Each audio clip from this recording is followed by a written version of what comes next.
La dot, une tradition ancestrale capitale présente dans de nombreuses sociétés africaines. Elle est incontestée au point que la famille du marié et de la mariée serait scandalisée à l'idée de ne pas pratiquer cette coutume. Et pourtant, la loi ivoirienne a tenté de l'abolir en 2018. Et c'est un article, justement, l'article 20, prévoyant une amende ainsi qu'une peine d'emprisonnement pour tous ceux qui pratiqueraient la coutume, a depuis été abrogé. Pour autant, la question de la pertinence de la dot aujourd'hui continue, elle, de se poser. Faut-il maintenir cette tradition malgré les frustrations économiques et sociales qu'elle peut parfois engendrer? C'est la question à laquelle nous allons tenter de répondre aujourd'hui dans un tout nouveau numéro des Femmes d'ici sur NCI. Restez avec nous, ça commence tout de suite.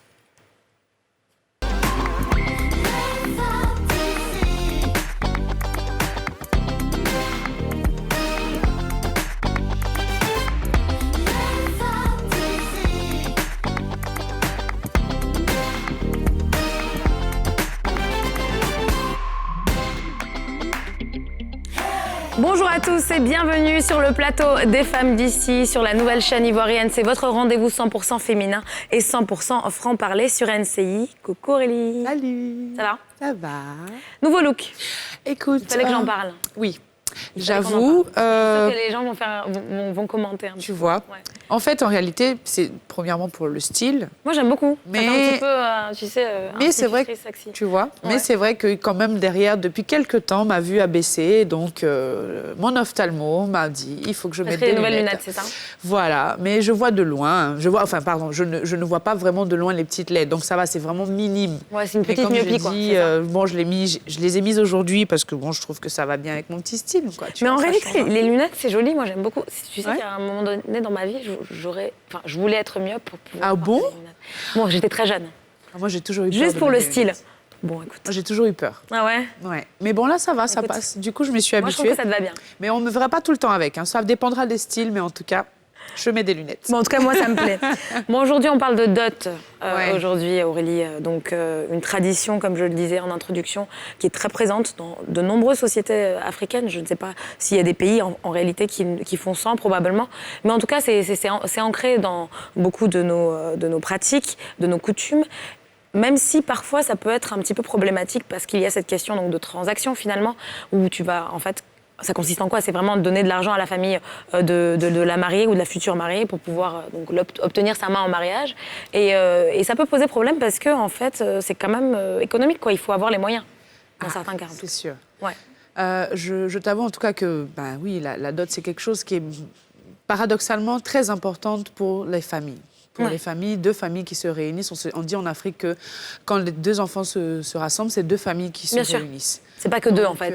Et deuxièmement aussi, c'est un petit peu ce que tu as dit, c'est que la famille de la mariée va forcément demander un certain nombre de choses pour prouver que le marié est capable de s'occuper de la future épouse, voilà, de sa future femme. Après, c'est vrai qu'il y en a qui exagèrent un peu, mais c'est vrai que ça reste quand même une tradition qui est importante à respecter parce que malheureusement, aujourd'hui, on ne peut pas se marier sans passer par le mariage traditionnel. On ne peut pas se marier au civil sans passer par le mariage traditionnel parce que les familles vont le voir d'un mauvais œil. Bien sûr. Et comme on sait qu'en général, nous, les enfants, quand on décide de se marier, on veut d'abord respecter les parents. Bah oui. Bah, du coup, on passe par là. Oui, et en plus, en réalité, c'est une coutume qui est belle en soi. C'est-à-dire que ça peut être, parfois, c'est accompagné de cérémonies.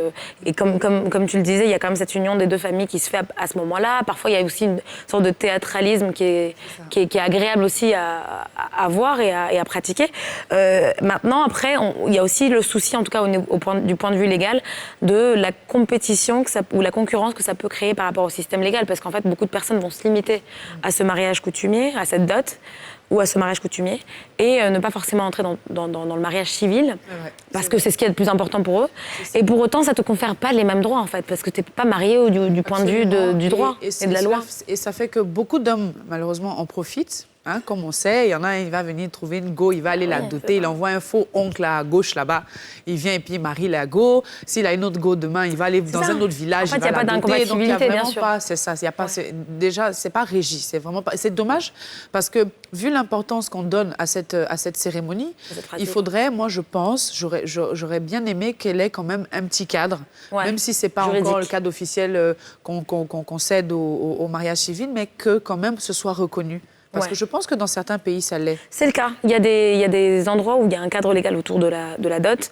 Après, ça peut poser problème aussi du point de vue du public. Hein. Tout le monde n'est pas forcément d'accord qu'on légifère autour de ça. Ouais. Et d'ailleurs, on va en parler tout à l'heure avec notre invité qui est justement juriste. Mais avant, je vous propose quand même de passer à notre rubrique Place publique. On vous pose la question aujourd'hui, une question un petit peu radicale, mais qui mérite d'être posée. Faut-il, à votre avis, supprimer la dot une fois pour toutes? On va écouter vos réponses dans ce micro-trottoir.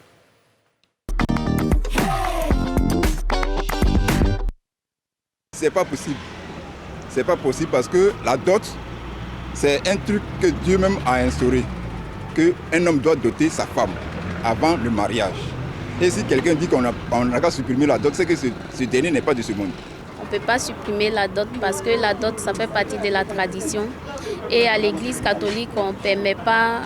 Sans la dot, on ne peut pas se marier à l'église catholique. Moi-même, je suis catholique. C'est ce qu'on nous enseigne souvent à la catéchèse. Moi, j'aime beaucoup me renseigner. Sans la dot, on ne peut pas se marier à l'église. Selon moi, on doit la supprimer parce que j'ai toujours pensé que c'est comme si celui qui accepte la dot d'un monsieur qui vient demander la main de sa fille, c'est comme s'il vendait sa fille. Alors que, normalement, un être humain n'a pas de prix. La vie n'a pas de prix. Bon, la suppression de la dot, c'est un sujet un peu ouvert. Parce que la dot, même chez les musulmans, c'est recommandé. Et maintenant, dans la coutume des hommes, si je m'intéresse un peu à l'environnement, je peux dire que la dot chez les hommes, c'est comme tu vends ta fille. Ou tu vends... C'est une vente, mais chez Dieu, c'est recommandé. Chez Dieu, c'est recommandé. Mais moi, pour mon avis personnel, je ne suis pas trop pour la dot parce que c'est comme si tu vendais la personne ou que tu... Parce que tu peux vendre ton enfant, tu peux donner ton enfant à quelqu'un. Et le jour que tu vas essayer de dire, il n'y a pas d'entente dans le mariage, le monsieur peut venir dire, ah, mais j'ai payé telle somme à la dot. Donc tu vois que on te rabaisse. Donc je ne suis pas pour la dot. Bon, on a entendu quelques personnes quand même parler utiliser ce terme-là. C'est comme si tu vendais ta fille ou tu vendais une jeune femme. Qu'est-ce que tu en penses? C'est un peu fort quand même. Ouais. C'est vrai qu'il y a un certain nombre de choses qu'on donne à la dot, des pains, des ustensiles de cuisine, plein de choses, et ainsi qu'une somme d'argent. Mais je pense que c'est comme, pour moi en tout cas, je pense que c'est surtout comme je dis, pour prouver que la famille qui vient récupérer la fille a les moyens de s'en occuper. Ouais. C'est ce que j'ai dit tout à l'heure. Oui. Après, chez nous, les Baoulés, par exemple, il y a une coutume pendant la dot, on donne toujours une pièce de 5 francs et on remet la pièce de 5 francs, je crois, à la mariée. Et puis le jour où elle ne veut plus de cet homme-là, elle lui dit, bon, tiens. Tes 5 francs. Comme tu dis que comme c'est à cause de l'argent, tu dis que tu m'as doté là. Tiens, tes 5 francs, je te donne tes 5 francs. Et puis tu me laisses tranquille. Je crois que c'est un truc comme ça qui se passe. D'accord. Mais toi, tu vois pas ça comme de la transaction pure et dure? Moi, je vois plutôt ça comme je dis, montrer la capacité du futur mari à s'occuper de la femme. Après, maintenant, comme on dit là, mais aujourd'hui, il y a des familles aussi là. Je ne veux pas exagérer, mais on voit des familles là. Les sacs de riz, les pagnes, les bœufs, les taureaux, les chevaux. Les bœufs, les taureaux, mais ça va vraiment dépendre des groupes ethniques, des pays, des endroits, tu vois. Ouais. Mais cette question de la capacité du futur mari à s'occuper de sa femme, est-ce que c'est pas ça devrait pas évoluer avec aujourd'hui justement la place de la femme dans la société, où finalement on en parle souvent dans cette émission. Les femmes contribuent parfois à 50% aux charges du foyer, donc pourquoi est-ce que il faut... Parce que après, comme tu dis, ça reste la tradition. Je te dis ça, moi j'ai été dotée. Je dis ça, moi, qu'est-ce que je vais faire? Moi j'ai été une fois dotée aussi, donc je sais ce que c'est, mais c'est vrai que c'est une tradition et c'est d'habitude, comme on dit, depuis la nuit des temps, c'est à la base l'homme qui s'occupe de la femme. Donc l'homme doit montrer ses capacités. Mais enfin. Mais après ça, encore une fois, c'est vraiment limite, c'est juste du point de vue. Est-ce que c'est bien, c'est pas bien, parce que on peut considérer que du coup la femme est un objet. C'est peut-être un faux débat. Je pense que vraiment ce qui va nous intéresser aujourd'hui, c'est vraiment le point de vue plutôt du statut. et aussi des discriminations que ça peut engendrer parce que tu as des personnes qui vraiment n'ont pas forcément, surtout quand on part dans des grands débordements où on demande des choses un petit peu rocambolesques. Est-ce que tout le monde aujourd'hui peut avoir accès? C'est ça. Quand on voit ce qui se passe maintenant, je pense qu'il y a beaucoup de débordements. Les budgets qui sont alloués aux cérémonies de dot sont énormes, il me semble. On parle de millions et de millions de millions. Bon, on va accueillir tout de suite notre invité du jour en plateau pour parler justement de cette cérémonie de la dot et surtout de la pratique qui l'entoure. Aujourd'hui, nous avons donc une juriste, Fessaline Tess, qui va tout de suite nous rejoindre en plateau. Bonjour Fessaline. Bonjour. Bienvenue dans Les Femmes d'ici. Bonjour, bonjour. Comment ça va? Bonjour, ça va super bien, et vous? Ça va, merci. Merci d'être avec nous. C'est un plaisir. Alors, la dot, ça vous inspire comme sujet? Oui, parce que c'est plus que d'actualité. La dot existait, la dot existe et j'ai envie de le dire, existera toujours. Donc c'est important d'en parler, c'est important surtout d'évoquer le volet juridique parce que je pense que c'est ce qui nécessite le plus ma présence sur ce plateau aujourd'hui. Absolument, oui. Et surtout qu'il n'y a pas tant de clarté que cela par rapport à où le droit se place vis-à-vis de la dot. Clairement, oui. Clairement, il y a beaucoup à dire. Alors, il y a de cela 4 ans maintenant, justement, la loi ivoirienne a tenté donc de légiférer un petit peu sur la question de la dot. D'accord. Et donc, c'est cet article 20, si j'ai bien compris, donc de la loi sur la famille qui a d'abord été rédigé et abrogé aujourd'hui. Et qu'est-ce qu'il prévoyait exactement cet article et pourquoi est-ce qu'il a été rédigé? Pourquoi est-ce que le droit a trouvé ça essentiel ou nécessaire que de légiférer sur la dot? D'accord.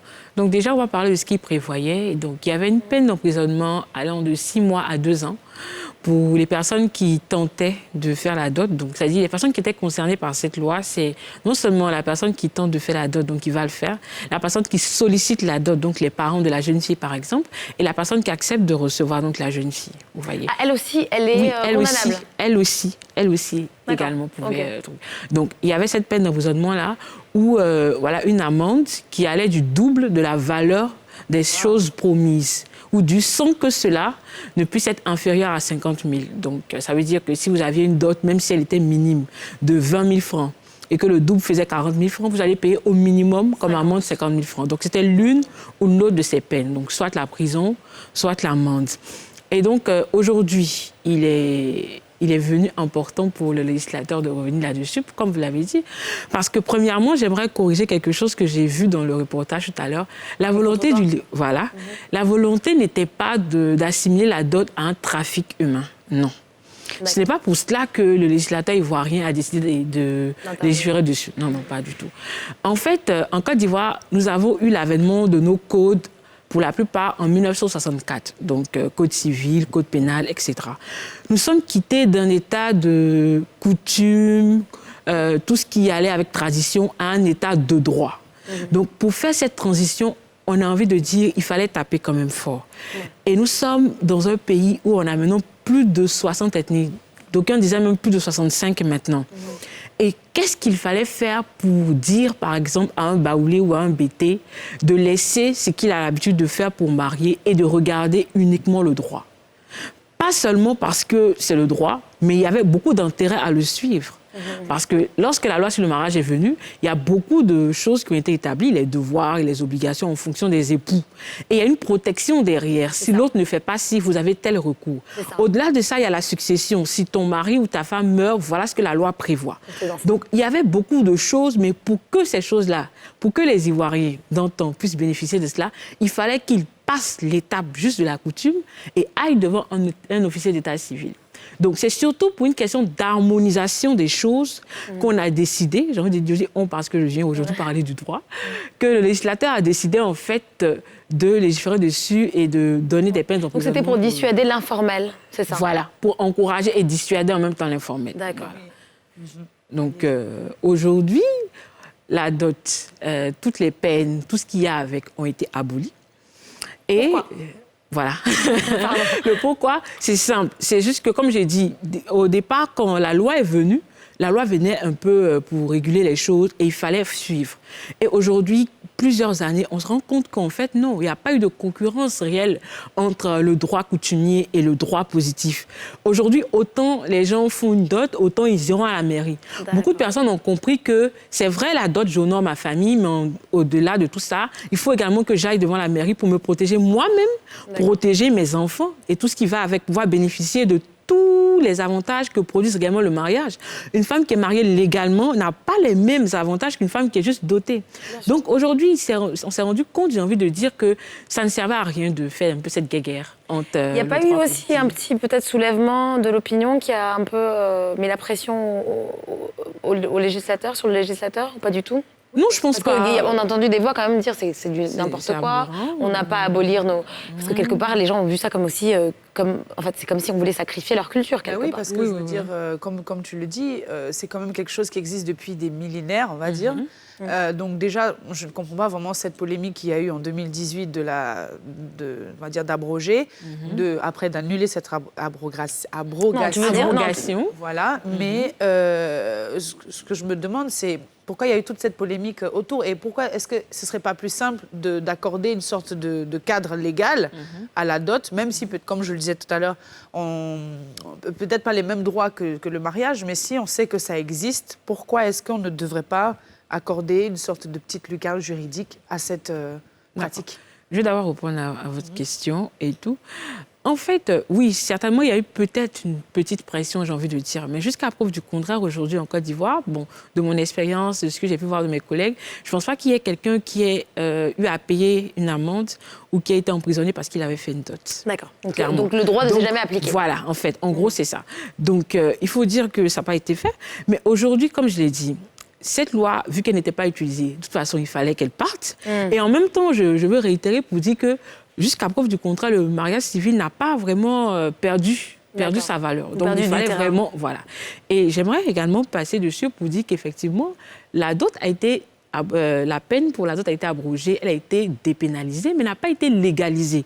J'aimerais insister dessus parce que je suis sur Facebook, j'ai une page, et donc j'ai eu à parler de ce sujet-là particulièrement. Et il y a beaucoup de gens qui ont réagi, qui m'ont dit non, la dot est légalisée. J'ai dit non. Quand on parle d'abrogation, par exemple, en droit, c'est l'annulation, mais pour le futur. Ça veut dire qu'aujourd'hui, vous faites une dot, on ne peut pas vous poursuivre parce qu'il y a quelques années, la dot avait une peine prévue, vous voyez.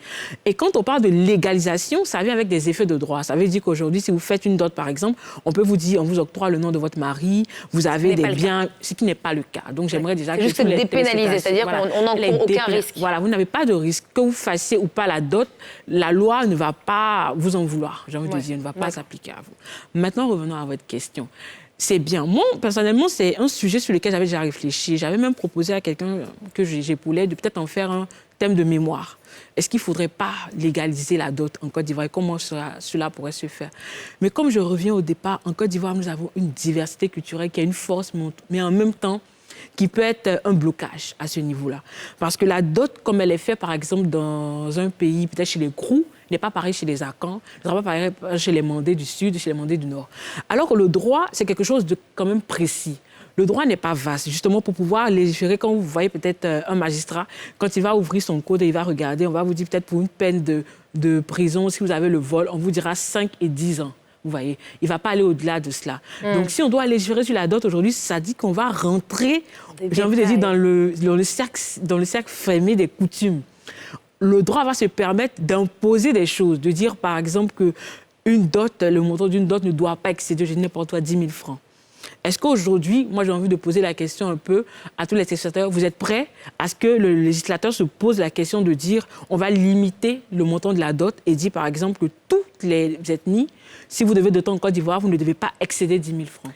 Oui. Alors, est-ce que c'est pas forcément... Par exemple, je vais donner un exemple tout bête. Il me semble qu'au Niger, il y a un cadre légal assez large où il y a un montant minimum, mais qui est plutôt indicatif. C'est-à-dire que c'est pas forcément... C'est plus une sorte de base de référence. On ne va pas vous limiter forcément à ça, mais c'est recommandé que de rester autour de cette somme-là, afin de pouvoir permettre aux personnes qui ont moins de moyens d'avoir cette base pour dire oui, bon, moi j'ai les moyens de te doter avec... Après, je ne suis pas sûre que ce soit très efficace, parce qu'effectivement, il n'y a pas de plafond. Oui, mais après, je pense qu'en Côte d'Ivoire, il y a quand même des ethnies qui ont gardé la symbolique de la chose. Tout à l'heure, dans le reportage également, il y a quelqu'un qui disait que chez les musulmans, c'était recommandé. Et j'ai envie de dire qu'au nord, c'est resté quand même quelque chose d'assez symbolique.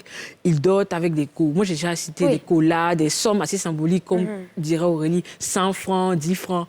Mais vous quittez là, vous allez dans d'autres ethnies, vous avez des dots de 2 millions, d'1 million, de 100 000, de 500 000, vous voyez. Donc, si on peut partir de votre base, c'est-à-dire donner le minimum. Mais j'ai envie de dire, le minimum pour certaines parties de la population, c'est assuré. Je veux dire, vous allez doter une fille qui est du Nord, vous savez que vous n'allez pas dépenser, par exemple, plus de 20 000 francs à donner à sa famille. Le gros problème, c'est au niveau de ceux qui excèdent.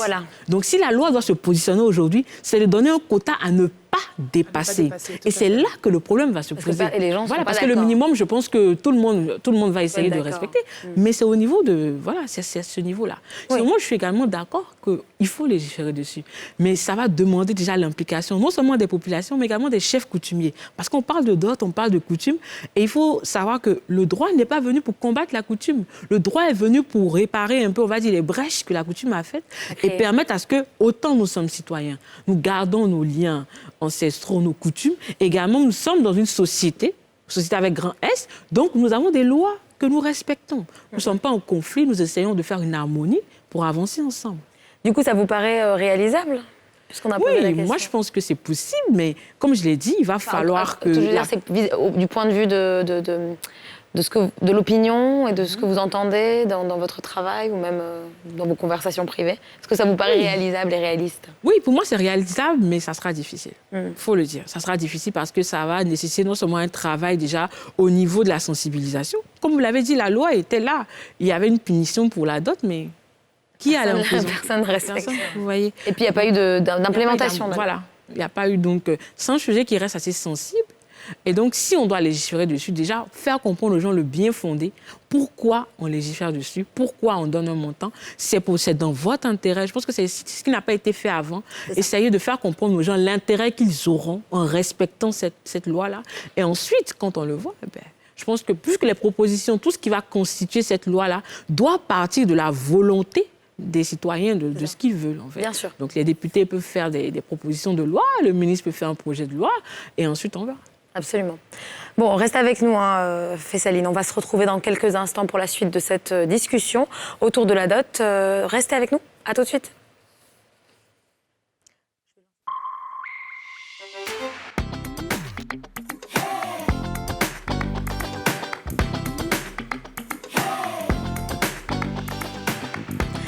Bienvenue à vous si vous nous rejoignez sur le plateau des Femmes d'ici, sur la nouvelle chaîne ivoirienne Les Femmes d'ici. C'est du lundi au vendredi dès 13h05 sur NCI. C'est donc le numéro 4 de la TNT ou la chaîne 204 du bouquet Canal. Nous sommes en compagnie de notre invitée aujourd'hui, c'est Fessaline Tess, qui est donc juriste, et on parle donc de la dot. La dot qui peut porter un petit peu à controverse, on va dire entre guillemets, puisqu'il y avait il y a quelques années une tentative de cadre légal et surtout de pénalisation de la dot par le droit ivoirien qui n'a pas perduré. Aujourd'hui, la question de maintenir ou non la dot quand on sait que ça peut provoquer certaines frustrations, certaines discriminations du point de vue économique notamment, se pose. On en a parlé un petit peu en première partie d'édition. Je vous propose, avant de continuer cette conversation, de regarder ce reportage préparé par Karine Cassi, justement en immersion dans une cérémonie de dot. Considérée comme la demande en mariage, les fiançailles ou même l'union à proprement parler, la dot revêt une importance capitale dans la tradition ivoirienne. Pas de mariage civil sans dot, au risque de créer la discorde entre les familles. Aujourd'hui, c'est le mariage traditionnel de Romaric et Francine. Lors de cette cérémonie, faits et gestes symboliques ne nous échappent pas, comme celui-ci. C'est nous qui recevons. C'est nous qui recevons. Donc les têtes doivent être vers nous. Si c'était eux qui recevaient, les têtes retournaient vers eux. Tout comme ces femmes, cantonnées derrière les portes et qui n'ont pas droit à la parole. C'est la tradition. Quand on vient prendre ta fille, toi tu te mets à l'état. Tu laisses les hommes faire. C'est après maintenant, tu mets la prison, on peut faire sortir sa fille. Toute chose, il faut toujours un homme. Quand c'est l'homme qui se met devant. Puis la femme est derrière. La femme est derrière. On est derrière. On attend. Selon Charles, l'oncle de la mariée, la dot va au-delà de la dimension festive. C'est en ce moment-là que nous exprimons aussi notre côté, c'est en ce moment même, si on rentre dans la culture, la tradition, c'est en ce moment même qu'on interpelle nos ancêtres qui nous ont laissés, qui sont partis, et c'est en ce moment-là qu'on voit la valeur ancestrale dans son effet total. Tout comme à la mairie, un acte de mariage est délivré aux mariés après la dot, mais cette fois par le roi. Chez nous, à Mossou, la cour royale délivre un acte de mariage coutumier. Et chez les Abourés de Beaunois aussi, ça se fait. Mais chez les Abourés de Beaunois, c'est encore plus grave parce que tout ce qu'on a présenté ici, là, vous amenez à la cour royale, ils apprécient avant de prendre, de noter dans leur cahier pour pouvoir vous enregistrer. C'est quand ils ont apprécié que vous venez maintenant chez le papa, c'est-à-dire comme ici, pour pouvoir faire la dot. Ces démarches, aussi nobles soient-elles, ne couvrent en aucun cas les mariés et les enfants en cas de séparation. Mais cet aspect est loin de décourager Charles. C'est significatif, mais ça a son importance dans nos traditions. Parce que la femme qui est dotée, laissez-moi vous dire, la femme qui est dotée, une fois qu'il y a position d'adultère prouvée, à cette femme-là, on prend une amende qui revient à l'homme et à sa génération. L'honneur, la fierté de la famille sont quelques aspects qui entrent en ligne de compte lorsqu'il est question de mariage coutumier. C'est en ce moment précis-là que le père et la mère traditionnels, typiquement africains, ivoiriens même je dirais, ressentent qu'ils ont mis au monde un garçon ou une fille qui a grandi, qui est en train de maintenant se faire valoir dans la société humaine. Et ce ne sont pas les mariés qui diront le contraire. L'honneur de nos familles. C'est, j'allais dire, un enfant doit honorer son père et sa mère. Et c'est justement ce que nous sommes venus faire. Alors Fessaline, on a entendu des termes assez forts, hein. L'honneur de la famille. Charles, qui était donc l'un des personnages centraux de ce reportage, a quand même parlé du fait que c'est là qu'on sait qu'on a mis un enfant au monde. Quand la dot a eu lieu. C'est comme la consécration exactement de l'être humain. Donc cette valeur, elle est claire, c'est très important. Oui, c'est pour cela que tout à l'heure, quand j'ai parlé du volet juridique, j'ai dit que la loi n'est pas venue pour combattre la coutume. La loi est venue pour marcher avec elle. Donc, c'est clair que même en étant juriste, avant d'être juriste, je suis une femme. Et je sais toute la valeur qu'il y a derrière la dot. Il y a toute une symbolique, il y a le bonheur des parents, la fierté des parents de voir leur fille dotée et tout ça. On est d'accord, mais juste comme on l'a dit tout à l'heure, il faut permettre justement à tout le monde de pouvoir donner cet honneur, ne pas donner des sommes faramineuses, ne pas faire des choses qui pourraient justement empêcher les gens d'aller jusqu'à la dot. Ce que vous avez dit, quelque chose qui est très important, c'est que je pense que la dot, c'est beaucoup plus même pour valoriser la femme qui se marie plutôt que l'homme. Parce que, bon, après, une femme qui vit en Afrique, c'est très important qu'une femme, au moins, se fasse doter vis-à-vis de la famille, parce que vivre en concubinage sans être dotée, c'est compliqué. Donc, vous partagez cet avis? Oui, mais généralement, qui récupère tous les dons, toutes les promesses? C'est la famille de la femme. En Côte d'Ivoire, particulièrement. Oui, je ne sais pas, dans d'autres pays, dans des pays c'est la femme. Donc, c'est justement pour ça que l'autre disait, ça lui donne l'impression d'acheter. C'est comme si je venais t'acheter, alors que non. C'est justement pour ne pas qu'on ait ce genre de pensée qu'il faut donner des choses assez symboliques. Des choses justement que même n'importe qui regarde et ça ne peut pas valoir en fait une personne. Oui, plus des dons en nature plutôt que de l'argent. L'argent. Même si ça se fait, l'argent aussi. Hein. Oui, ça se fait. Je ne sais pas si ça se fait autant en Côte d'Ivoire, mais dans beaucoup de pays, ça se fait. Ça se fait quand même, ça se fait. Et des sommes... Il ne faut pas laisser. Hein. En général, c'est vrai que la famille peut, dans la liste, il peut donner une somme symbolique, 50 000, 60 000, même 20 000 souvent. 20 000 mais normalement, ils savent qu'il y a derrière là. Quand le mari vient doter la famille, ils savent que les 20 000, ils doivent donner. Hein. Mais il y a un agent derrière là. Si la famille n'a pas dit, c'est que ce n'est pas une bonne famille. Ils vont regarder, je te jure. Ce qui était intéressant aussi dans ce reportage, on l'a entendu, c'est que malgré le fait qu'effectivement, ça reste une pratique qui est donc dans l'informel, dans le droit coutumier, certes, mais pas donc dans le droit légal, dans le droit positif, il y a quand même cette notion pour ceux qui la pratiquent que c'est formel, que c'est très... cadré, c'est très structuré. Et on entendait donc Charles, donc le père de la mariée, il me semble, dire que on a des codes, on a des règles. Si finalement il y a adultère, nous, on a des moyens de sanctionner l'adultère dans ce régime donc de la dot. Oui. Vous avez une réponse, enfin une réaction peut-être? Oui, bon, déjà, moi, ça a été une belle découverte pour moi parce que je ne connais pas vraiment la culture abourée. Et donc, je vois qu'eux, à leur niveau, ils ne sont pas juste contentés de recevoir, mais ils ont essayé de donner leur cadre à eux. Voilà. En ce qui concerne la dot. Et tout à l'heure, quand on parlait de légiférer, c'est des choses pour lesquelles on pourrait faire référence. J'ai dit s'inspirer de cela. Ouais, mais malheureusement, je crains que ce ne soit pas tout comme ça. Je veux dire que, par exemple, je ne sais pas, je ne suis pas sur moi, par exemple, je suis de l'ouest de la Côte d'Ivoire, et chez nous, je ne pense pas qu'il existe déjà un acte de dot, j'ai jamais vu. Oui, parce que là, il y a un acte de mariage. Là, il y a un acte. Chez nous, il n'y a pas d'acte.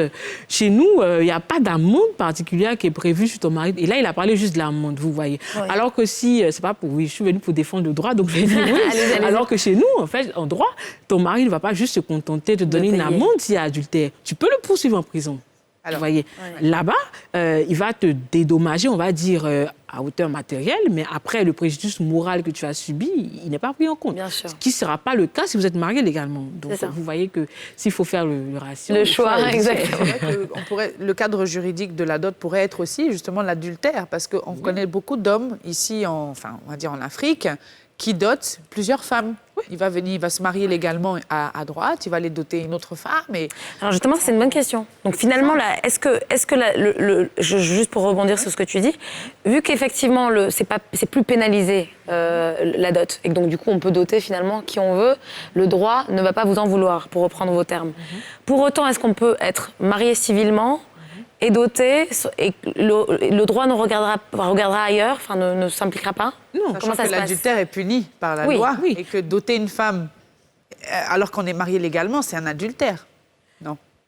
Qu'est-ce qui se passe à ce moment-là? On peut parler d'infidélité, parce que l'adultère, en fait, part à partir du moment où il y a eu, on va dire, le contact sexuel, vous voyez. D'accord. Il faudra le prouver. Mais l'infidélité, ça rentre en fait dans les causes du mariage qu'on peut parler de l'injure grave. C'est-à-dire que vous allez prouver que, par exemple, votre mari est allé jusqu'à aller voir la famille d'une autre dame, prendre quelque chose, la prendre en griffe pour épouse parce que ça n'a pas de valeur. Donc vous pourrez comment je vais dire, le poursuivre. Pour adultère, je doute fort, mais pour infidélité, oui. D'accord. Parce que c'est pas la même chose. C'est pas la même chose entre infidélité et adultère. L'infidélité, comme je dis, ça peut passer de rien. C'est-à-dire même des conversations assez poussées que vous allez voir de votre mari. Voilà, c'est de l'infidélité, c'est une injure grave à votre serment de fidélité, d'amour et tout ce que vous voyez. Mais l'adultère, il faut prouver qu'il y a eu contact sexuel. D'accord. Ok. Mais le fait, par contre, de doter ne va pas être considéré comme une sorte d'adultère. Non, mais même au-delà de ça, en gros, comme quelque chose qui vient remettre en cause le mariage civil. Si, bien sûr, il y a un préjudice que vous avez subi. Mais là, par contre, vous allez rester strictement dans le cadre civil. Parce que là, ce n'est pas un adultère. C'est l'adultère qui est puni par le code pénal. Mais vous avez deux responsabilités. Vous ne pourrez pas le mettre, par exemple, en prison, mais vous pourrez réparer le préjudice que vous avez subi. Donc, on est dans le cadre civil. Dans ce cas-là, moi, j'ai envie de dire, il y a ce que nous, on appelle généralement les juristes l'article bateau, qui est le 1382. C'est-à-dire que le monsieur, il vous a causé un préjudice à vous, donc il se doit de le réparer. Vous allez juste devoir prouver qu'il a commis une faute. La faute, c'est laquelle? Il a été infidèle, il a brisé votre confiance, il est allé voir la famille d'une autre, vous êtes marié. Vous devez prouver donc que vous avez subi un préjudice. Donc vous êtes touché, vous avez mal, voilà, et tout ça. Oui, ça, c'est un préjudice moral. Et donc, la troisième chose, vous devez prouver qu'il y a un lien de causalité entre les deux. Que c'est parce qu'il allait faire ceci que vous êtes mal aujourd'hui. C'est parce qu'il allait... Voilà. Et donc, c'est les trois choses que le juge va évaluer. Donc, si vous engagez sa responsabilité civile, il va vous dédommager. D'accord. Il va le faire, mais vous ne pourrez pas partir ou le mettre en prison sur le principe, en fait, de... Et surtout, on ne pourra pas empêcher la dot de se faire. Non. Voilà. Exactement. On pourra pas, la loi ne va pas intervenir. Ne va pas intervenir, dire oui, non, mais non. Il y a un vrai vide juridique. Oui, il y a un vide juridique qui est réel. La loi ne va pas intervenir dessus. Avant, oui. Mais combien de personnes avaient le courage d'aller solliciter le juge ou d'aller solliciter la force civile pour dire qu'il y a une dot à tel endroit intervenir? C'est ça. Et d'ailleurs, comme vous l'avez dit tout à l'heure, en réalité, vous n'avez pas connaissance de cas? Non, personnellement, non. Je n'ai pas connaissance. Et même dans mon entourage, je ne pense pas que quelqu'un m'ait dit ça. Je ne pense pas. Alors, vous avez parlé tout à l'heure aussi, pour revenir donc, sur cette question juridique, du fait donc de peut-être voir comment on peut entrer en synergie avec le droit coutumier pour créer un cadre, sans pour autant offenser que ce soit les chefs traditionnels ou même les personnes qui ont envie de continuer, de pérenniser cette tradition. Donc au-delà du montant, qu'est-ce qu'on pourrait imaginer comme balise, comme règle pour structurer un petit peu tout ça? Bon, je pense que déjà, au-delà du montant, il y a même les présents. On peut juste donner peut-être une valeur. On peut dire que les présents ne peuvent pas excéder telle valeur. Ouais. Déjà, pour essayer de rendre les choses toujours dans la symbolique et tout. Je pense que c'est généralement ça, parce qu'on ne peut pas imposer aux gens comment vous allez fêter. Je veux dire, on peut pas dire... Oui, la fête, c'est voilà, la fête, je veux dire, on ne peut pas vous dire inviter 100 personnes, je dis n'importe quoi, ou inviter 50 personnes, c'est juste pour rire. Ouais. Mais je pense que le plus gros problème aujourd'hui, comme on a dit, au niveau de la dot, c'est l'aspect financier, le coût. Et donc, si le législateur veut se positionner comme celui qui va venir avec la solution, il faut qu'il se penche vraiment sur cette question. Et en essayant vraiment d'allier, de prendre en considération la diversité culturelle de notre pays. Et c'est là la difficulté. Oui. Mais je pense que ce n'est pas impossible. S'il il ne reste pas juste, on va dire, dans son cadre légal et qu'il essaie de descendre, prendre en considération les réalités des populations et voir réellement quel est le juste milieu, parce que la loi, c'est ça, le juste milieu. J'ai envie de dire aujourd'hui, le SMIC en Côte d'Ivoire, c'est 60 000 francs. Mais tout le monde n'est pas forcément d'accord. Mais il y a des familles qui arrivent à vivre avec 60 000 francs. C'est ça. Vous voyez. Donc, j'ai envie de dire, c'est juste ça. Essayer de trouver le juste milieu. Et ça sera difficile au début. Il va falloir beaucoup de sensibilisation. Mais quand les gens vont comprendre que c'est dans leur intérêt de le faire, je pense pour la femme. Oui, bien sûr. Surtout envers la femme. Absolument. Pour les droits de la femme. Absolument. Légalement. Oui. J'ai envie de dire un peu pour les hommes aussi, parce que ça allège les charges. Ah oui, c'est sûr. Si vous devez aller doter une femme à 10 000 francs, c'est différent de si vous devez le faire à 100 000 ou à 150 000 francs. Ou à des millions. Voilà. Ou à des millions. Ou à des millions. Donc voilà, je dis, tout le monde sera gagnant. C'est juste qu'il faut accepter déjà de permettre au droit. Le droit a déjà essayé, ça a échoué. Donc accepter que le droit puisse entrer dans cette sphère-là, lui donner réellement la possibilité de résoudre le problème qui est. Et ensuite, je pense que tout le monde sera gagnant.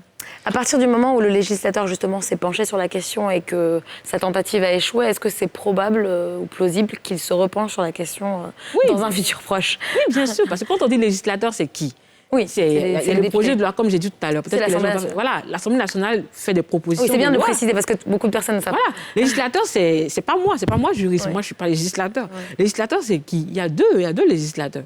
Il y a le pouvoir exécutif, c'est-à-dire le président qui peut donner une ordonnance, faire un projet de loi. Il y a les ministres. Souvent, vous entendez à la télé, il y a un projet de loi dernièrement, il y a un projet de loi contre les violences faites aux femmes et tout ça dernièrement. Voilà.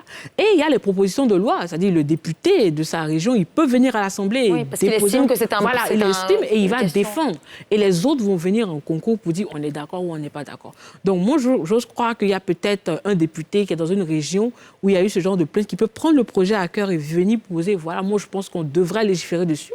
Et ensuite, comme j'ai dit, s'il se penche réellement sur les vœux et les besoins de la population et que le projet qu'il a, la proposition qu'il a vient résoudre ce problème-là, il n'y a pas de raison qu'elle ne soit pas. Et actuellement, non. Actuellement, il n'y a vraiment pas de projet, de proposition. C'est pas en cours, en tout cas. Non. Personnellement, je n'ai pas ouï dire, mais peut-être qu'après cette émission, on a un député qui va avoir l'ingénieuse idée de se pencher dessus. Peut-être ce sera l'éveil, le petit moment de... Vous savez, l'ampoule qui fait comme ça. Merci beaucoup, Fessaline, pour toutes ces questions, ces éclairages. C'était très intéressant, on a beaucoup appris. Merci à vous aussi. Vraiment merci. Vous restez avec nous, on se retrouve dans quelques instants pour la suite de cette édition. À tout de suite.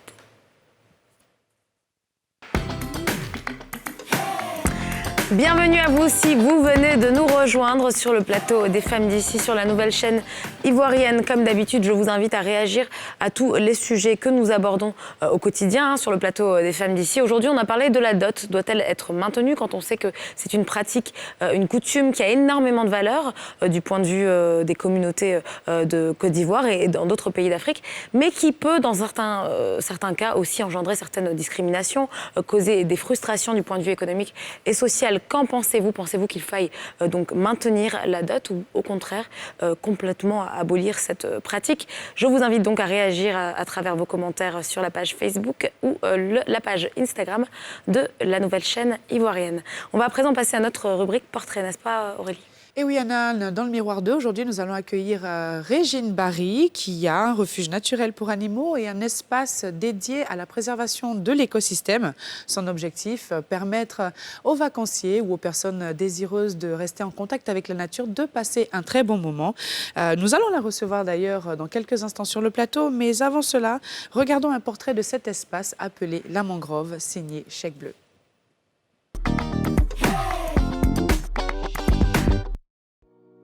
C'est son rituel matinal.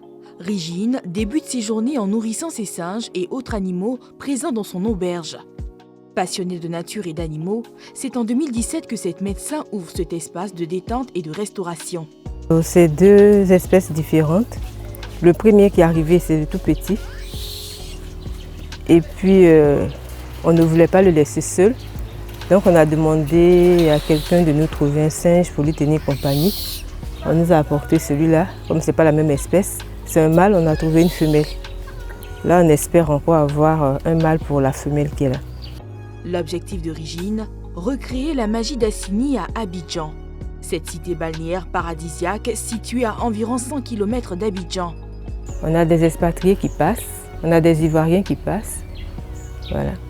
Et de plus en plus, en fait, l'Ivoirien apprend à se faire plaisir, à décompresser un peu, à oublier un peu ses soucis, sortir, se faire plaisir, ne serait-ce qu'un week-end et puis rentrer. On a beaucoup d'Ivoiriens, quelques expatriés, mais beaucoup d'Ivoiriens. Les parents, ils viennent vraiment pour décompresser, pour respirer l'air pur, pour évacuer le stress. Et donc, on n'a pas envie de se soucier d'un enfant qui va sauter à la lagune. Donc, l'aire de jeu est entièrement grillagée, vraiment sécurisée pour les enfants. Donc, quand votre enfant rentre, il y a une seule entrée. Quand il rentre jouer dans l'aire de jeu, à moins qu'il y ait de la brutalité, vous savez qu'il est en sécurité. L'auberge compte également des chambres pour les clients qui souhaitent y passer une nuit ou séjourner sur place plus longtemps. Voilà, avec vue sur la lagune. Situé à la Riviera à Bata, le restaurant Auberge de Régine reste un endroit très prisé le week-end. Une escapade pour célébrer anniversaire, mariage ou événement sans pour autant effectuer un long voyage. Bonjour Régine, comment allez-vous? Bonjour. Bonjour à vous. Bienvenue sur le plateau des femmes d'ici. Merci pour l'invitation. Merci à vous. Alors, on l'a vu, votre espace, et c'est vrai qu'il est beau, et ce qui est quand même, comment dire, qui peut encourager effectivement les visiteurs, c'est le fait que c'est vraiment pas loin d'Abidjan. Enfin, c'est à Bata, quoi. À Bata, oui, à Bata village. Donc, comment ça a commencé cette aventure? Comment est-ce que vous avez trouvé cet espace? Et est-ce que ça a été comment dire, un parcours du combattant de trouver cet espace, ou est-ce que c'était un petit peu arrivé par hasard? Là, c'était vraiment un coup de chance. D'accord. On voulait un espace en bordure d'eau. Et puis, à la base, on a eu un espace qui était un peu loin. Mais on ne pouvait pas être en bordure d'eau et puis ne pas avoir la lagune à côté. Bien sûr. On a donc cherché. Et puis, on est tombé là sur l'espace. Et ça a été le coup de foudre, mais pas pour moi, pour mon mari, parce que lui se projette beaucoup. Là, c'était vraiment la vase, c'était vraiment la forêt. Je me dis, mais... Ah oui, donc en fait, c'était vraiment l'espace un petit peu brut, quoi, sauvage. Brut, voilà. Ouais. Qu'est-ce qu'il veut encore, ce monsieur? Où est-ce qu'il va nous emmener? Et puis, on a commencé petit à petit, nettoyer. On a commencé à voir les choses se dessiner. Et puis, bon, on est arrivé à ce qu'on a aujourd'hui. Mais on continue la bataille, hein, parce qu'on est en bordure d'eau, il y a l'érosion, il y a tout ça. Ouais. On continue. Voilà. Mais qu'est-ce qui vous a donné envie un petit peu d'allier, on va dire, l'espace à tout ce qui est écosystème naturel, les animaux? Qu'est-ce qui vous a donné envie, en fait, de faire ça? À l'origine, c'est l'État même. On est à Abidjan, mais quand on sort un peu à Bata, on arrive, on se retrouve dans la nature. Faut préserver, en fait. Faut pas qu'il y ait trop de cassures. Donc, on a essayé de préserver au maximum. On essaie. Au milieu, vous avez le palétuvier. On dit la mangrove parce que c'était beaucoup de palétuviers. Ouais. On a essayé de préserver le maximum. On a gardé le plus beau. Et autour, on a essayé de faire un petit lac artificiel. Il faut préserver et puis permettre aussi aux enfants de voir un peu ce que c'est. Voilà, c'est ça. Mais il y a aussi, quelque part, à votre niveau même personnel, un amour pour la nature, pour les animaux, que vous avez développé ou que vous aviez déjà? Un peu. Moi, je viens des montagnes. C'est vrai, à Abidjan, il n'y a pas de montagne, mais il y a la nostalgie. Ouais. Voilà. Et quand on arrive là, on est peut-être pas chez moi, mais on n'est pas loin. Ouais. C'est la nature à Abidjan. On n'est pas loin, on est coupé du bruit, c'est vraiment zen. Voilà, c'est ça. Est-ce que, vous l'avez un peu évoqué dans le reportage, mais est-ce que donc, les Ivoiriens commencent à s'habituer à ce nouveau type je ne vais pas dire de tourisme, mais d'activités vraiment qui sont plus portées sur la nature, donc sur la faune qui est là, enfin, sur tout ce qui va être la flore aussi. Est-ce que c'est quelque chose qui parle aux gens? Oui, aujourd'hui de plus en plus. Vous voyez une famille qui arrive, le premier geste des enfants, c'est de voir les animaux. Bien sûr. Et puis ça permet, on est en appartement, quand on arrive, on a de l'espace, ils courent un peu de la cage des singes aux petits crocodiles. Donc ça permet vraiment de... Et puis chaque fois, ils posent des questions. C'est quoi? Ça mange quoi? Voilà. Donc vraiment de plus en plus. Et les familles viennent de plus en plus. Le week-end, on est surpris. Il y a beaucoup plus de monde qui vient par rapport au départ. On se disait, c'est Abidjan, mais c'est un peu loin quand même. Parce qu'avec les embouteillages, tout ça... on peut se retrouver avec voilà. Mais les familles arrivent. Le week-end, les familles arrivent. On a l'impression qu'il se passe le mot, ils arrivent tous ensemble, les enfants jouent, et puis après, bon, voilà. Mais les familles arrivent de plus en plus. Du coup, comment vous faites au quotidien? Parce que j'imagine que c'est pas évident d'entretenir tous ces animaux. Comment vous faites? On a la grâce d'avoir un personnel qui est dévoué. On a un vétérinaire qui passe souvent, très souvent. Et puis, on demande conseil aux zoos d'Abidjan. D'accord, vous travaillez avec le zoo. Parce qu'effectivement, il faut pouvoir expliquer aux enfants telle espèce, d'où elle vient, un peu expliquer aussi, voilà, qu'est-ce qu'on a comme présence animale sur place, c'est ça? Voilà, c'est ça. On a un vétérinaire qui passe souvent. Et j'ai la chance d'avoir mon beau-frère qui est vétérinaire. Et donc, voilà, c'est plus facile pour nous. Et en termes de tarifs, est-ce que vous pouvez donner une idée, si on veut passer un week-end, une nuit dans une chambre, combien ça peut coûter comme ça? Oh, c'est pas très cher, c'est abordable, je pense. Non. Les chambres simples sont à 25 000 la nuitée, et puis la suite, elle est à 50 000. D'accord. Voilà. Alors, vous souhaitez un petit peu aussi recréer, comme vous avez dit, cette cité balnéaire qu'on connaît très bien, qui s'appelle Assini, et qui est située plus loin qu'Abata vis-à-vis d'Abidjan. Comment est-ce que... Donc, en fait, votre espace offre des choses similaires, cette impression d'évasion? Alors, il y a l'aire de jeu, c'est vrai. On a la lagune de toutes parts. On s'améliore, hein, on essaie de s'améliorer. Là, on a pour but de se spécialiser en fruits de mer. D'accord. On y va petit à petit, on a pour but de se spécialiser en fruits de mer. Et puis, on veut proposer des activités nautiques. Ah, génial. Voilà, on veut proposer des activités Aurélie nautiques. qui est en train de faire ça. Ah, ok, d'accord. Voilà. Jet ski et tous les trucs, oui, tu voilà, vois. on y va, voilà. Des pédalos, des jet skis, des balades en bateau, on y arrivera. Oui, parce qu'on imagine qu'en plus, il y a quand même à Abidjan et dans les alentours, il y a quand même pas mal de concurrence en termes d'espaces comme ça qui sont en bordure de lagune, et qui offrent aussi des services de ce donc type. chaque fois, c'est... Mais c'est bien quand même qu'il y ait des espaces comme ça vous permet de toujours vous dépasser. C'est un défi. Puis il faut toujours aller dans le sens de la qualité, voilà, pour ne pas décevoir ses clients. Et ça fait combien de temps déjà que vous avez ouvert? On va aller dans la 4e année maintenant. Ah oui. Voilà. On va aller tout doucement, voilà. Et c'est quoi votre plus grande ambition pour la mangrove? Pour la mangrove, c'est avoir, comment dire ça, des bateaux. D'accord. Pour pouvoir faire des sorties. Sur la lagune? Sur la lagune, voilà. Avoir des bateaux. Parce qu'en plus, à Assini, c'est pas... la mangrove, c'est pas loin de Bassam, hein? Oui. La lagune, c'est pas loin. Donc, on essaie de avoir des bateaux, pouvoir proposer des week-ends sur la lagune, dans des bateaux. Voilà, c'est ce qu'on veut, des petites croisades, des mini-croisades. Mais voilà, on y arrive. D'accord. Et ça, c'est un projet à court, moyen, long terme? Comment est-ce que ça se profile? À moyen terme, avec la grâce de Dieu, voilà. Sinon, vous cherchez un petit peu... on y va doucement, mais voilà, c'est parce que quand on propose, il ne faut pas décevoir. Donc, on essaie vraiment d'aller sûrement, lentement, mais sûrement. Parce que quand on propose, il ne faut pas décevoir. Il ne faut pas que les gens viennent et puis on ne vient plus, quoi. Quand on propose, il faut qu'on ait envie de revenir pour redécouvrir. C'est toujours un challenge. Donc, quand on a de la concurrence à côté, ça motive. C'est déjà ça. Et vous êtes sur place donc, à la mangrove tous les jours? Ou vous y passez? Comment ça se passe au niveau de votre vie Alors, on est à Abidjan. C'est toujours Abidjan, mais on est... Voilà. Jusqu'au vendredi. Ah d'accord, vous passez les week-ends là-bas parce qu'il n'y a pas grand monde en semaine, c'est ça? En semaine, il y a du monde, mais c'est un peu lent. Mais c'est par rapport aux enfants, par rapport à l'école, tout ça. Donc on est à Abidjan, on est sur Abidjan. Et puis le week-end, on est à la mangrove. D'accord. Et puis ça permet aux enfants de changer aussi. D'accord. Les vacances, vous allez en avoir, hein, des enfants. Oui, on est en vacances scolaires, donc a priori, ça devrait oui, on espère bien. Faire des activités pour les enfants aussi, ce serait sympa. Ouais. Et est-ce que, pardon, excusez-moi, est-ce que avec donc la crise sanitaire qu'il y a eu, bon, qui s'est un petit peu résorbée ces derniers mois, mais qui a quand même été présente tout le long de 2020, vous avez eu aussi un petit peu des difficultés particulières par rapport à... Si on a des difficultés. À la capacité, oui. Oui, parce que déjà les restaurants étaient fermés.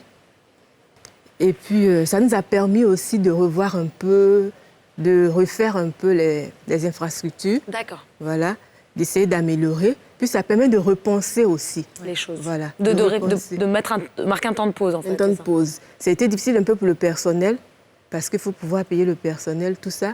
Mais on a essayé de maintenir le cap. Essayer de garder un certain nombre de personnel pour l'entretien, pour essayer après, quand il y a la réouverture, de ne pas avoir à tout recommencer avec un nouveau personnel, tout ça. Donc, on a essayé de faire face à tout ça. Ça a été un peu difficile, mais bon. Oui, vous êtes toujours là, quoi. Voilà. Et d'ailleurs, vous avez fermé pendant combien de temps, à peu près? Ah non, les restaurants étaient fermés pendant tout le temps. Jusqu'à?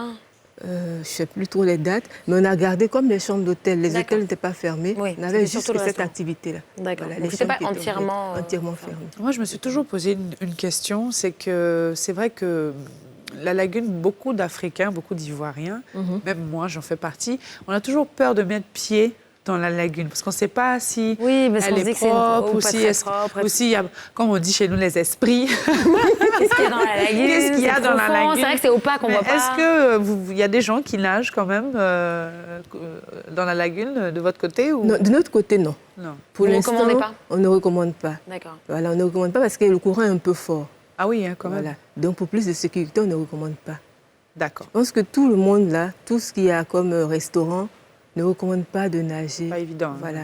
Ça, c'est pas... On ne recommande pas de nager. Mais on essaie de proposer. Il y a des piscines, tout ça. Oui, on essaie de proposer. Oui, voilà. comme ça, au moins, on n'est pas frustré de ne pas rentrer. Voilà. C'est pour ça que j'aime bien la plage, moi. Effectivement, la lagune, ça me fait un peu peur. Ça fait peur. Merci beaucoup, Régine, d'avoir été avec nous. On vous souhaite le meilleur. C'est un plaisir. Et on viendra. Je viendrai. Je vous attends. Voilà, donc le rendez-vous a été pris. Aurélie a fait la promesse, elle va passer. Il n'y a pas de souci, je vous attends avec plaisir. Restez avec nous surtout. On poursuit cette édition des Femmes d'ici dans quelques instants, juste après la pub.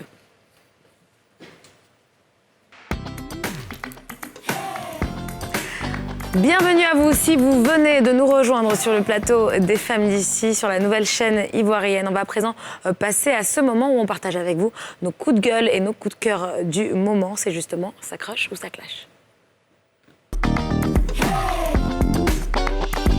Aurélie, tu veux commencer? Oui, alors j'ai un crush envers le magazine Ayana. Qui est un magazine féminin qui valorise en tout cas l'entrepreneuriat féminin. De notre chérie et sœur Ami, notre chroniqueuse, qui d'ailleurs organise un événement ce samedi 26 juin où j'y serai d'ailleurs, où je serai d'ailleurs modèle make-up pour la masterclass Meet Your Body avec Kadi Nyang, qui est une maquilleuse professionnelle sénégalaise qui vient justement pour l'événement. Mais il n'y aura pas que ça, il y aura des panels, il y aura des ateliers make-up, il y aura plein de belles choses. Donc je vous invite à y aller. Les tickets sont à 15 000 francs. Vous pouvez les acheter directement sur le numéro ou bien en vente sur e-ticket-go. Et en tout cas, j'y serai à partir de 16h. C'est samedi. Écoute, crush aussi parce que on en a déjà parlé d'ailleurs, je crois, dans la chronique de Dija sur ce qu'on retient, il me semble. Ouais. C'est un événement qui peut être très intéressant ou qui va être très intéressant. Pourquoi? Parce que on essaie d'aborder la beauté différemment. C'est-à-dire vraiment avec des sujets un petit peu plus décalés sur les standards de beauté. Bien sûr, il y aura beaucoup de maquillage, beaucoup de produits, de cosmétiques et ces choses-là, mais il y aura aussi des débats sur ce que ça représente la beauté, sur les standards, que ce soit européens, et pourquoi est-ce qu'on a tendance peut-être dans nos pays, même dans notre, culturellement, à embrasser ces standards, comment revenir à une beauté un peu plus africaine, enfin toutes ces questions-là. Et il y aura même des panels, je crois, comment valoriser son image de marque, etc. Exactement. Il y aura pas mal de... et il y a même un point de vue, un côté un peu business aussi. Donc c'est vraiment intéressant. Ça va être assez divers. Donc on vous encourage. Et moi aussi, évidemment, c'est un crush pour moi. Et donc c'est demain. C'est ça. C'est ça, demain. Alors pour moi, c'est un no comment aujourd'hui. Bon. Alors no comment, c'est ni bien ni mal. Tu l'as mis à l'endroit, t'inquiète pas. J'essaie de... Voilà. C'est ni bien ni mal.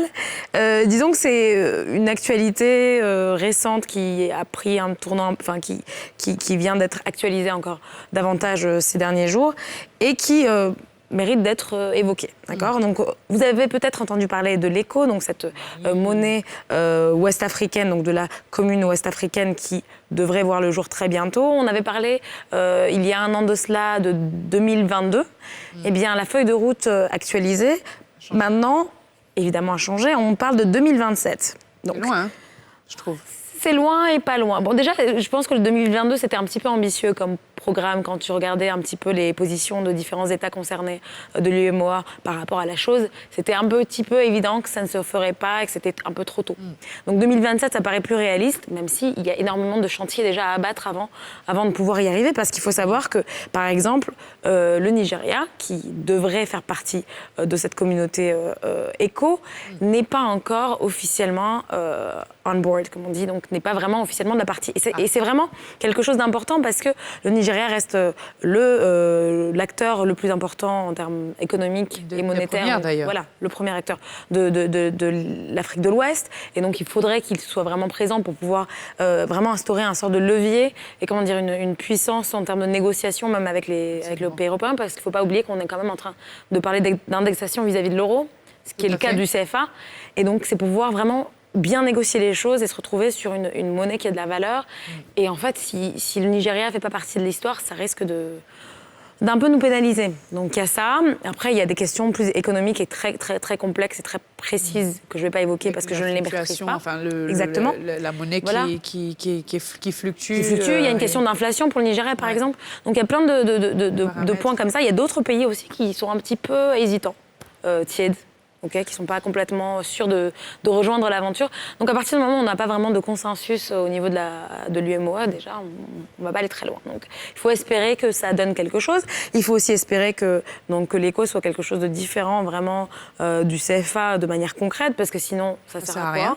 Et que ce soit vraiment un levier du point de vue économique pour l'Afrique de l'Ouest. Je le vois quand même, enfin, on va voir comment ça va se terminer, hein, cette affaire d'ECO, là, mais je le vois positivement dans le sens où au moins si l'Afrique se réunit autour d'une monnaie unique, une partie de l'Afrique se réunit autour d'une monnaie unique, ça va nous permettre d'avoir beaucoup plus d'impact et d'influence vis-à-vis de l'Occident.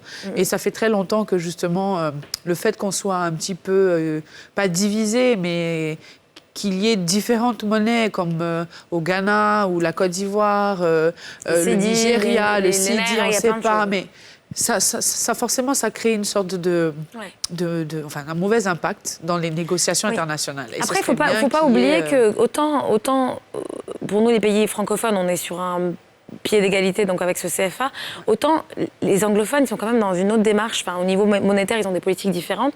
Donc maintenant, réussir à intégrer tout ça et à créer une sorte de vraie harmonie, c'est pas évident. Parce que il y a aussi culturellement, on a quand même des différences qui sont bien présentes. C'est tout un autre intérêt qu'on puisse avoir. Moi, je suis d'accord. Qu'on trouve un terrain d'entente. Et qu'elle soit équitable, espérons, équitable au dollar ou à l'euro. Exactement. C'est pas une utopie, j'y crois. Donc voilà, c'était pour la petite actualité. Encore une fois, un petit point. Moi, je sais pas si cette news est intéressant. Crush pour l'Afrique qui se réunit autour d'une monnaie commune et no common, parce que pour le moment, on verra ce que ça va donner. Et puis après, ça peut peut-être présager une monnaie unique continentale un jour, on ne sait jamais. On espère. On a le droit de rêver. Merci à vous de nous avoir suivis tout au long de cette édition des Femmes d'ici. On se retrouve lundi prochain pour un tout nouveau numéro. Restez avec nous sur les antennes de la nouvelle chaîne ivoirienne pour la suite des programmes et surtout passez un excellent week-end. À lundi.